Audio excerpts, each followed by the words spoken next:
اس نے میرے ہاتھ کی شیشے کی چوڑیاں دبوچ کر توڑ دی، کئی چوڑیاں میری کلائی میں گھس گئی۔ شادی کے نام پر رات بڑی تکلیف میں گزاری۔ اس نے میرے بازو پر جلتا ہوا سگریٹ لگایا، جب چینکتی تو میرے منہ پر ہاتھ رکھ دیتا، کہتا تمہاری آواز باہر نہ جائے، کسی کو نہ پتا چلنا چاہیے کہ ہمارے درمیان محبت ہو رہی ہے، میاں بیوی کا پردہ ہوتا ہے، میری محبت سہنے کی عادت ڈال لو، کیونکہ میری محبت ایسی ہی ہے۔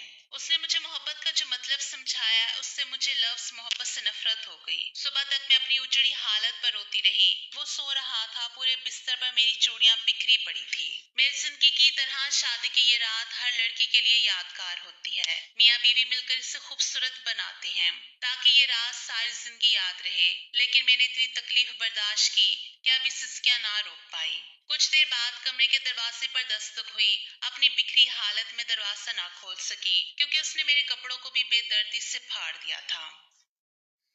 وہ انسان ہی بھوکا بیڑیا لگتا تھا۔ اس نے رات کو مجھے کپڑے بدلنے کا موقع تک نہ دیا۔ میں ویسے ہی بیٹھی تھی کہ وہ ٹوٹ پڑا۔ اپنا جنون میرے بدن پر نکالا۔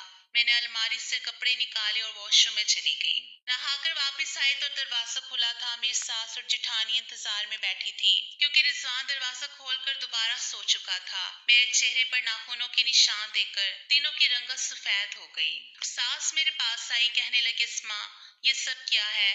میں نے کہا محبت، آپ کے بیٹے نے رات بھر یہی محبت دی ہے، یہ کہہ کر رو پڑی۔ ساس نے مجھے گلے لگایا، پھر جٹھانی سے کہا کیا تم نے رضوان کو دوائی وقت پر نہیں دی؟ یہ سن کر میں حیران ہوئی، کس چیز کی دوائی؟ وہ بولی امی جی میں نے دوائی دی تھی، رضوان کے ہاتھ پر رکھی، کہا بھی تھا کہ میرے سامنے کھاؤ، لیکن آپ جانتی ہیں اسے کتنی جلدی ہوتی ہے، کہہ رہا تھا آپ جاؤ میں کھا لوں گا۔ میری ساس بولی تمہیں کتنی بار کہا ہے کہ پاس کھڑی رہو جب تک وہ دوائی نہ کھا لے، اس وقت تک کمرے سے نہ نکلو۔ وہ بولی ہم نے بہت سنبھال لیا رضوان اور اس کی ذمہ داریوں کو، اب اس کی بیوی آ گئی ہے، یہ اس کی ذمہ داری ہے۔ میری ساس مجھے اپنے کمرے میں لے گئی، ناشتہ کروایا، کہنے لگی رضوان کو ذرا سا ذہنی مسئلہ ہے، لیکن ڈاکٹر نے کہا ہے جلد ٹھیک ہو جائے گا۔ میں نے کہا ذہنی مسئلہ آپ نے ہمیں پہلے کیوں نہیں بتایا؟ میری بات پر وہ غصے سے دیکھنے لگی، بولی اس کا کیا مطلب ہے کہ پہلے نہیں بتایا؟